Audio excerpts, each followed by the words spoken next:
enemmän paljon. Jylyhän homma, kun koko kautokeinosta on kartat loppu. Joo, täällä ollaan pyöritty kohta se tunti ja aluksi etittiin desinfiointiin luvat, kartat, mitta on jäänyt. Tää on lähdetty niinku soitellen soppa. Takakontti on täynnä tavaraa, mutta silti puuttuu.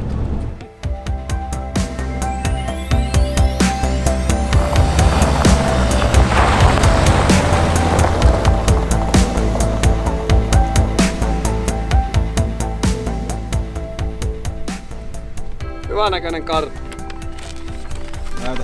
Kaikki kartat oli loppuun myyty. Onneksi meillä on screenshotteja niin kartoista. Niin tää on tämmöisenä aika selkeä. Ja niinku mittasuhteet on kohdillaan. Kaikki on niinku tuommoissa vähän niinku pitkittäissuunnassa. Joo.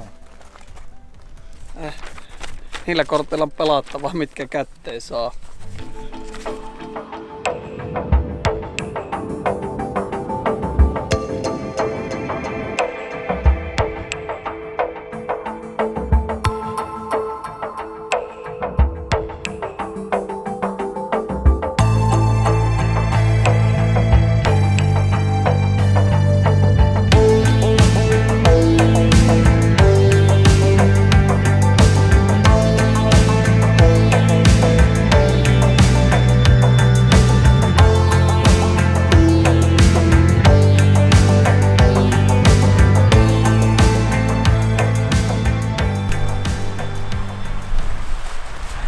Tää Lari on mieltä meidän leiripaikasta.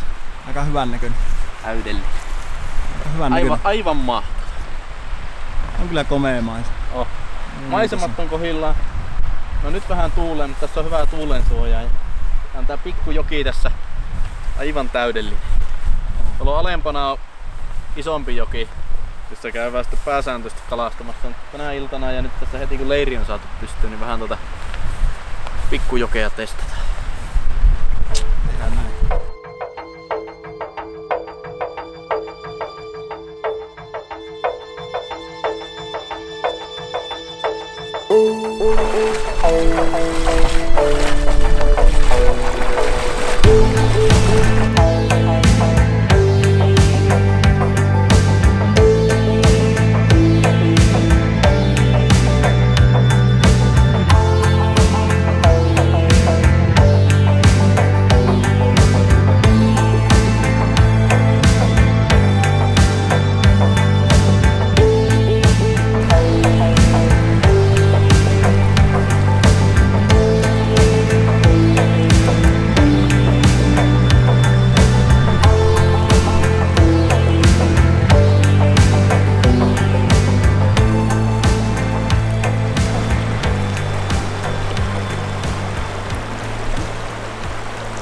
Nätti rautu. On hyvän näköinen. Aika isoja. Mutta hei, rautu on aina rautu. On kuitenkin 2 enemmän kuin sinulla.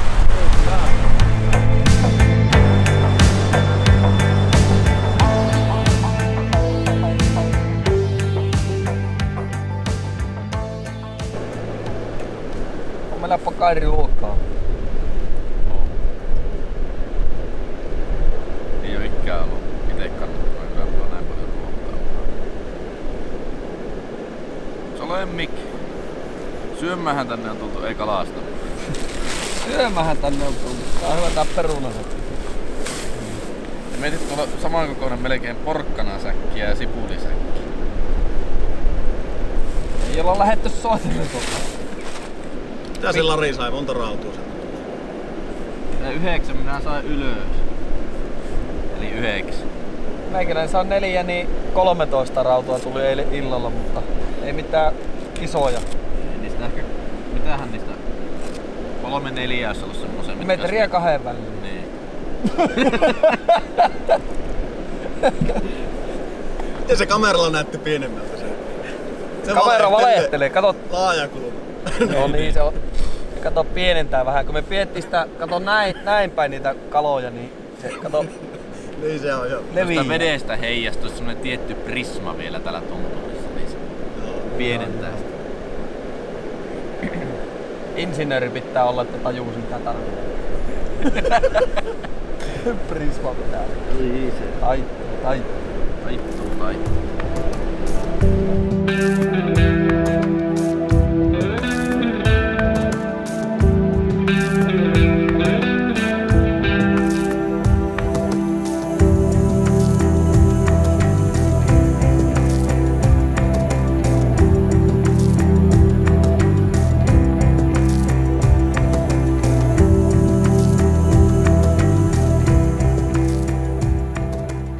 Joo, tultiin tuosta leiripaikalta reilu 3 kilometriä tähän isommalle virralle, päävirralle, mikä täällä laaksossa kulkee. Eilen kalastettiin noita tästä nousevia tunturista laskevia sivujokia. Nyt lähdetään sitten tätä testaamaan. Aika mahtavan näköinen paikka kalastuksellisesti. Aivan mieletön. Aivan kristallin kirkas vesi ja justiin niin kuin sitä vähän pelättiin, että tämä joki on niin kuin oikeasti tosi tulvassa, mutta eihän tämä niin kuin loppuunsa ole paha, että tämä on aivan täysin niin kuin kalastettava, että todella hyvän näköistä taimenpleissiä koko pätkä. Tuosta alkaa koskia, tuossa niskat ja kiven takaisia hyviä ja syvän näköisiä paikkoja.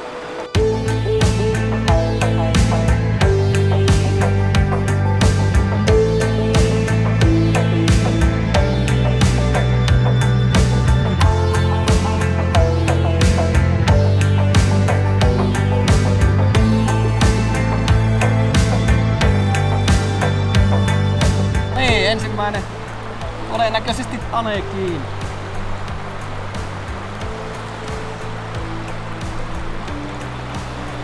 Kato, siellä on.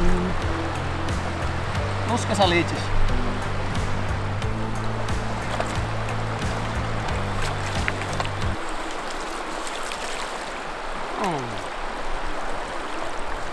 Ja taimen. Komeaa taimenta. No, sinne lähti hätäs. Ei kauan tarvinnut kalastaa. Hyvän näköistä mestaa. No. Hyvän näköistä mestaa. Se on poikien kanssa ensimmäinen lasku veetty melkein loppuun asti. Ja tuossa aluksi saatiin kallaa jokunen ja nyt se jonkun aikaa vetty tyhjää sitten. Niin mä oon semmonen yleensä mikä tehdään aina heti kun ensin tulee. Aluksi on joelle, mutta meillä nyt jäi tuolla ylhäällä kalaa kiimassa se tekemättä. Mutta katsotaan tätä pohjasta, nostellaan kiviä ja katsotaan mitä nämä kalat syötään. Kiviä kun nostaa, niin tätä pohjasta näkee hyvin, että mitä nämä syö. Tässä esimerkiksi nyt tämmönen ensimmäinen kivi kun nostettiin, niin täällä on tämmönen vaaleanvihreä larva. Tämmönen oliivilarva. Semmosella tuolla ylhäällä kyllä kokeiltiin, mutta mä nyt vahvistaa sen, että tämmöstä tuolla joessa lilluja ne myös sitä syö. Eli melkein vois seuraavaa laskua niin vettää tuommoisella. Täällä on sitten vähän erilainen. Mä oon tämmönen tummanruskea. Sekin on sitten hyvä väri täällä. Seuraavaa sitten kokeillaan vihreällä ja tummanruskeella.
Pinseliin.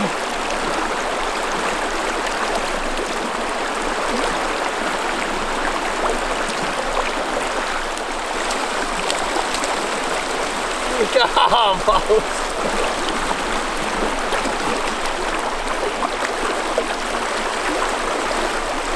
Komia kala. No niin. Komeata taimenia täälläkin.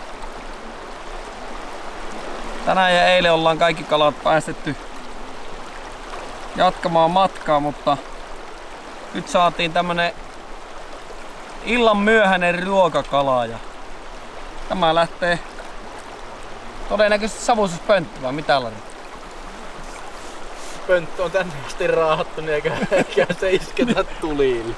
Tänne asti raahattiin tosissaan savustuspönttö, niin saadaan edes yksi savukala. Kyllä. Hieno kala. Yes.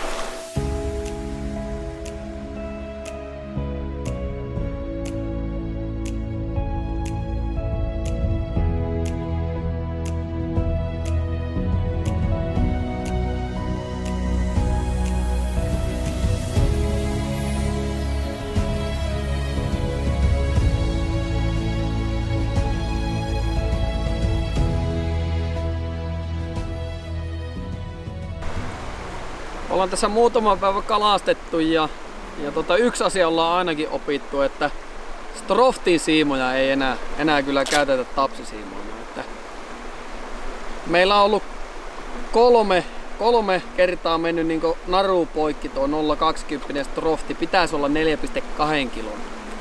Ja kyllä niin aivan täysin on mennyt luotto tuohon siimaan. Suomessa on itekin ottanut siiman luokilla olevia kaloja ylös ja täällä näin aivan puhtaalla perukkeella, ilman että se on rispaantunut, ilman tuulisolmuja. Poikkivirtaa, kala iskee kiinni, teet vastaiskun, niin siimat silmiin. Pari kertaa sillä tavalla, niin aivan täysin luotto tuohon siimaan.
Iltaruskosta punaisenaan heloittava tunturinlaki. Mystisesti tanssahteleva usva viilenevässä illassa sekä loputtomasti loistava linnunrata tuolla jossain kaukaisuudessa. Tätä kaikkea tarkkaillessaan huomaa väkisinkin olevansa vain pieni osa jotain suurempaa kokonaisuutta. Liikuttaessa pohjoisen taivaan alla materialistisen maailman murheet vaihtuvat hyvin nopeassa tahdissa siihen, kuinka täyttää ihmiselämän perusedellytykset. Ravinto, lämpö ja lepo. Halutessaan oppia nauttimaan erämaa-elämästä, tulee aivan ensimmäiseksi oppia kunnioittamaan luontoa sekä elämään sen asettamilla ehdoilla. Luonnosta ei koskaan mitään vain oteta. Luonto antaa ja sieltä saadaan. Meidänkään reissuillamme ei ole koskaan ollut kyse vain ja ainoastaan kalastamisesta. Kaikki alkoi nuoruusvuosien harrastuksesta, sieltä syntyneestä ystävyydestä sekä yhteisestä intohimosta. Loppujen lopuksi tässä ei ole koskaan ollut kyse myöskään saaliista. Kalareissut erämaassa ovat yhteistä aikaa ystävien kanssa. Uusien kokemuksien kartuttamista, itsensä haastamista sekä kasvamista. Näistä kaikista elementeistä yhdessä syntyy koko loppuelämän kestäviä tarinoita. Niitä tarinoita, joita hartaudella muistellaan pimeinä sekä kylminä tammikuun iltoina. Niitä tarinoita, joissa muistellaan nuoruutta ja joita kerrotaan ylpeydellä eteenpäin. Tarinoita, joihin palataan aina vain uudestaan ja uudestaan. Tämän takia me käymme kalassa. Luontoa ei tule nähdä pelkästään saalisaitteena. Luonto antaa meille ennen kaikkea elämänmittaisia tarinoita, ja kalastaminen itsessään on vain väline näiden tarinoiden tuottamiseen.